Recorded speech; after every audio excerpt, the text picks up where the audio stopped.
na hizi ndizo sababu ambazo zinapelekea tezi liweze kutanuka kwa kasi ya ajabu kabisa.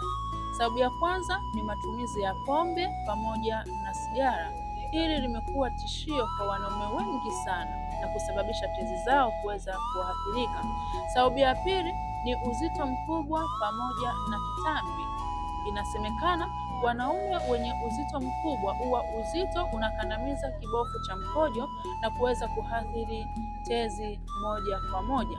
Sababu ya tatu ni kutokufanya mazoezi, kwani usipofanya mazoezi flow ya damu haiwezi kuwa vizuri katika tezi na baadhi ya viungo huwa vinaathirika, ikiwemo umbile lako la kiume kuweza kurudi ndani au kushindwa kusimama vizuri.